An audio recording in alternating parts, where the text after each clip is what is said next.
আসসালামু everyone, welcome back to my channel Arisha's home recipe. আজ আমি আপনাদেরকে করে দেখাবো টমেটো সস। আশা করি ফার্স্ট থেকে লাস্ট পর্যন্ত আমার ভিডিওটা দেখবেন। এখানে অনেক টিপস আছে এবং এই সসটা খেতে খুবই মজা। চলুন দেখে নিই আমি কিভাবে এই সসটা করব। টমেটো সস করার জন্য এখানে আমি 2 কেজি টমেটো নিয়েছি। একদম পাকা টকটকা লাল টমেটো নিয়েছি। চেষ্টা করবেন আপনারাও একদম পাকা লাল টমেটোই নিতে, তাহলে সসের কালারটা খুব সুন্দর হয়। প্রথমে আমি টমেটোগুলো ধুয়ে নিব, তারপর কেটে দেখাবো। টমেটোগুলো এভাবে আমি কেটে নিব। আর অবশ্যই খেয়াল রাখবেন যে টমেটো যে সাইডের এই বোটাটা থাকে সেটা কিন্তু ফেলে দিতে হবে। এই বোটা যদি সহ আপনি সস করেন তাহলে কিন্তু আপনার সসটা খুব তাড়াতাড়ি নষ্ট হয়ে যাবে। এটা আপনি খুব বেশি দিন সংরক্ষণ করে রাখতে পারবেন না। তাই টমেটোর যে বোটাটা থাকে সেটা কিন্তু ফেলে দিতে হবে। এভাবে আমি সবগুলো টমেটো কেটে নিব। আমি যেই প্যানে টমেটো সিদ্ধ করব সেই প্যানে টমেটোগুলো কেটে নিয়েছি। এখন আমি টমেটোগুলো চুলায় বসিয়ে দিব। চুলার আঁচটা মিডিয়ামে রেখে আমি টমেটোগুলো সিদ্ধ করে নিব। আর হাফ কাপের মতো পানি দিয়ে দিব।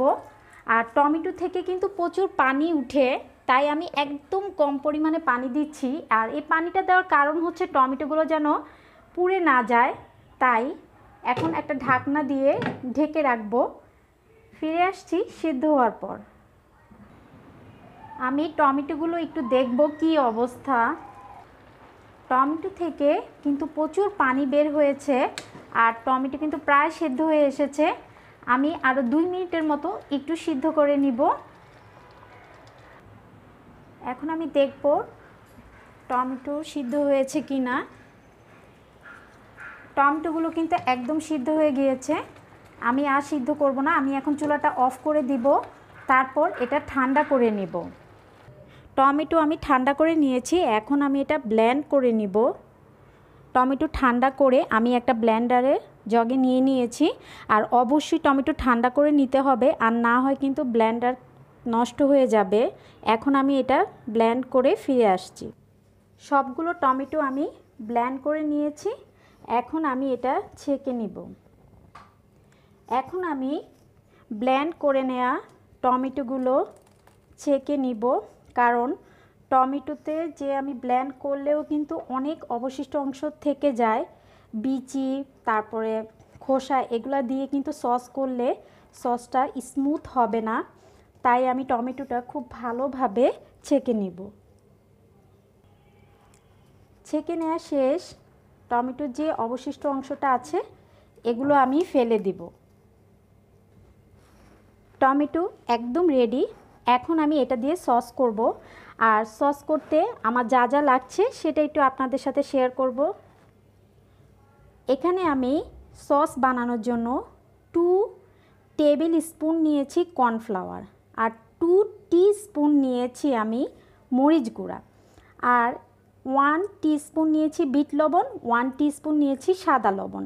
আমি 2টা লবণ দিয়ে সস করি সব সময়, আর সেই ক্ষেত্রে টমেটো সসের টেস্টটা কিন্তু অনেক বেড়ে যায়। আপনারা ট্রাই করে দেখতে পারেন, আশা করি আপনাদের ভালো লাগবে। আর নিয়েছি 1 কাপ হোয়াইট ভিনেগার, সাদা সিরকা, এটা কিন্তু অবশ্যই দিতে হবে। আর নিয়েছি 1 কাপ চিনি। একটা প্যানে আমি টমেটো পেস্ট নিয়ে নিয়েছি। এখন আমি হোয়াইট ভিনেগার দিয়ে দিব 1 কাপ, লবণ দিয়ে দিব, সাদা লবণ বিট লবণ দুটাই দিয়ে দিব, আর সেই সাথে দিয়ে দিব 2 টিস্পুন মরিচ গুঁড়া। ঝালটা আপনাদের পছন্দ অনুযায়ী দিবেন। আপনারা যদি কম ঝাল খান তাহলে আরও কমিয়ে দিবেন, আর যদি আরও বাড়িয়ে খান তাহলে বাড়িয়ে দিবেন। আমি যে পরিমাণে নিয়েছি সেটাতে কিন্তু খুব বেশি ঝাল হবে না। এবার অনবরত নেড়ে আমি টমেটোর সাথে সবগুলো উপকরণ খুব ভালোভাবে মিক্স করে নিব। এখন আমি 1 কাপ চিনি দিয়ে দিব। আর চুলার আঁচটা থাকবে মিডিয়ামে।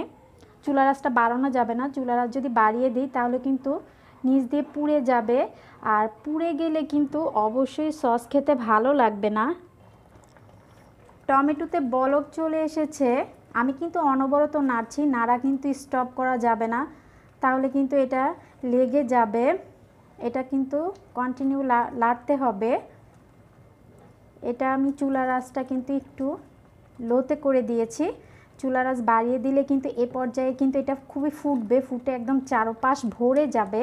তাই এ পর্যায়ে আপনারা চুলার আঁচটা লো করে দিবেন, দিয়ে অনবরত লাড়তে থাকবেন। এখন আমি কর্নফ্লাওয়ার দিয়ে দিব। কর্নফ্লাওয়ার দিব আর সাথে সাথে লাড়তে হবে। যদি না নাড়ি তাহলে কিন্তু কর্নফ্লাওয়ারটা দলা পেকে যাবে। খুব দ্রুত এটা নেড়েচেড়ে মিশিয়ে নিতে হবে টমেটোর পেস্টের সাথে। আর এ পর্যায়ে আপনারা লবণটাও একটু চেক করে নেবেন। কর্নফ্লাওয়ারটা আমি 2 টেবিল স্পুন পানিতে 2 টেবিল স্পুন কর্নফ্লাওয়ার আগে কিন্তু একটু গলিয়ে নিয়েছি। একদম শুকনো পাউডার কিন্তু অবশ্যই দিতে যাবেন না, তাই বলে রাখছি কর্নফ্লাওয়ার পানিতে গুলিয়ে তারপর দিবেন।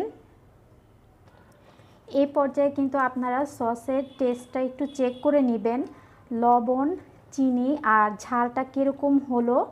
যদি কম বেশি করার প্রয়োজন হয় তাহলে এই পর্যায়ে একটু দিয়ে নেবেন।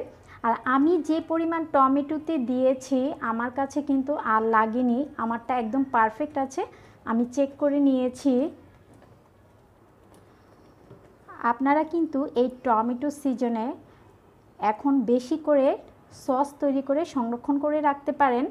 আর বাজারে ভেজাল মুক্ত সস খাওয়ার থেকে বাসায় তৈরি করে সস খাওয়া অনেক ভালো। এটা একদম ফ্রেশ এবং প্রিজারভেটিভ মুক্ত।